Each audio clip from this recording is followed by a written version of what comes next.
Pemirsa, apa kabar Anda di pagi hari ini? Senang sekali saya Graciela Taime dapat menjumpai Anda dalam Berita Papua. Sejumlah berita menarik dan teraktual telah berhasil dirangkum tim redaksi kami. Berikut 3 berita utamanya hari ini. Anggota KKB yang membunuh seorang polisi dan 2 warga diringkus polisi di Kabupaten Lanijaya.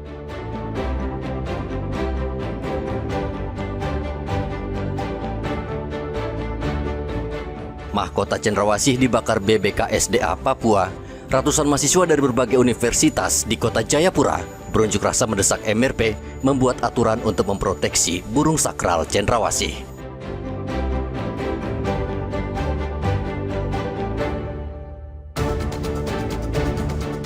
Bocah tunarungu korban penculikan di Merauke ditemukan tidak bernyawa tak jauh dari rumahnya.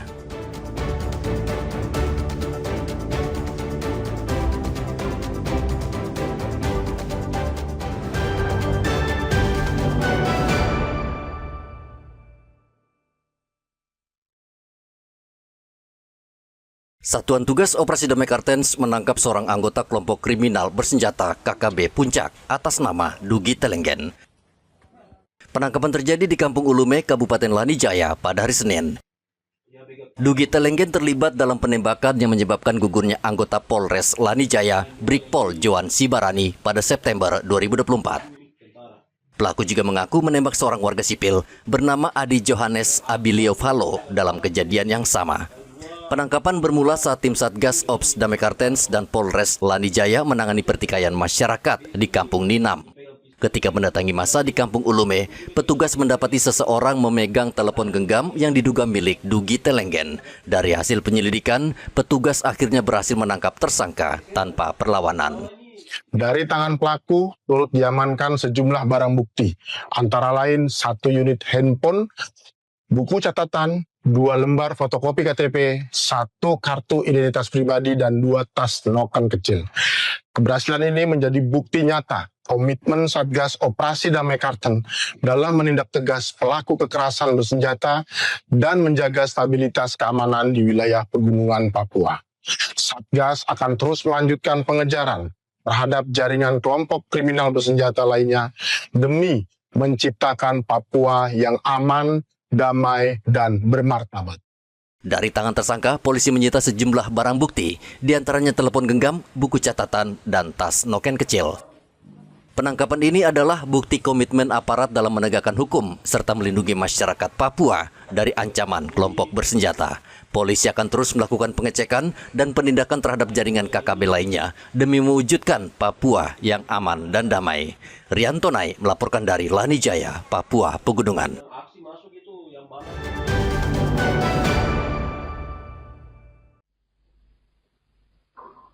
Pencurian kotak amal masjid kembali terjadi di Kabupaten Merauke. Kali ini seorang pria tak berbaju terekam CCTV saat membobol kotak amal di sebuah masjid. Peristiwa terjadi di Masjid Al-Barokah, Jalan Gak, Kabupaten Merauke pada hari Senin. Dalam rekaman CCTV, seorang pria tanpa busana atas menutup kepalanya dengan baju miliknya dan masuk ke area sholat untuk membobol kotak amal.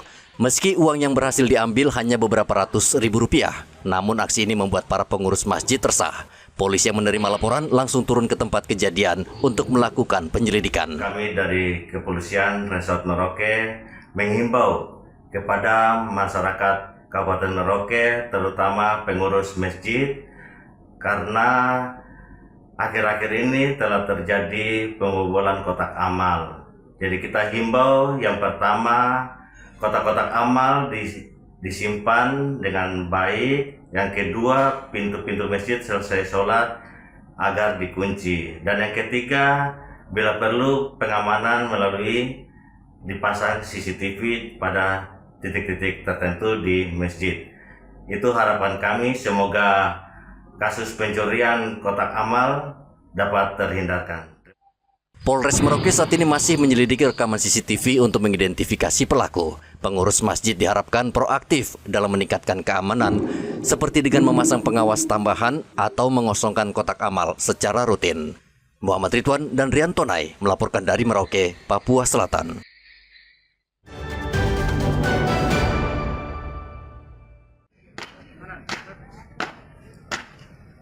SMA Negeri 2 Merauke pada hari Senin menggelar upacara peringatan Sumpah Pemuda. Seluruh siswa tampil memakai busana adat Nusantara dari berbagai daerah, termasuk para guru. Penampilan mereka menunjukkan keberagaman dan kecintaan terhadap tanah air. Peringatan Sumpah Pemuda tahun ini diharapkan menjadi momen untuk mempererat persatuan dan semangat nasionalisme generasi muda. Sejumlah siswa mengungkapkan harapan agar pemuda Indonesia terus membangun bangsa dan giat belajar untuk meraih masa depan. Amanda, sebagai generasi muda sekarang ini, sebaiknya pemuda sekarang seperti apa, Amanda?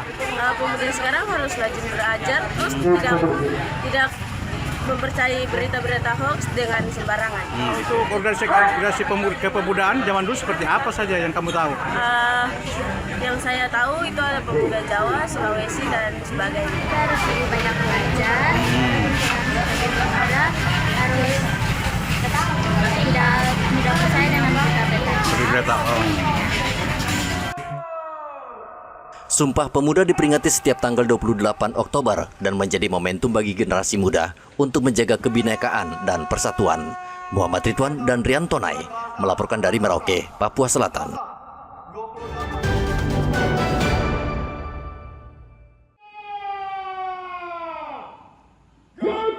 Memperingati Hari Sumpah Pemuda, ratusan personel Polres Mimika mengikuti upacara bendera di halaman Mapolres Jalan Agibuga pada hari Selasa.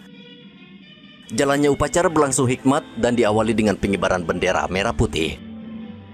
Kapolres Mimika, AKBP Bilianda Hildario Budiman, meminta anak buahnya tetap menjaga semangat persatuan dan nasionalisme.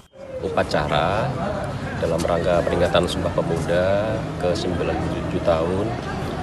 Hal ini adalah merupakan wujud dari kebangkitan pemuda-pemuda dari seluruh Kabupaten Mimika untuk bergerak.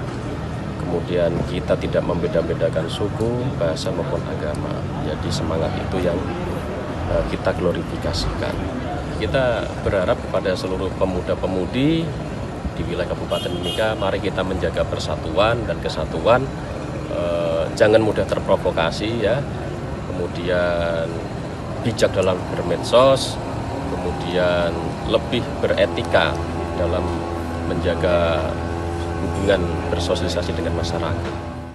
Upacara peringatan Hari Sumpah Pemuda di Polres Mimika dimulai pukul 8 pagi dan berlangsung aman serta lancar hingga selesai. Igo Batmomolin dan Rian Tonai melaporkan dari Mimika, Papua Tengah.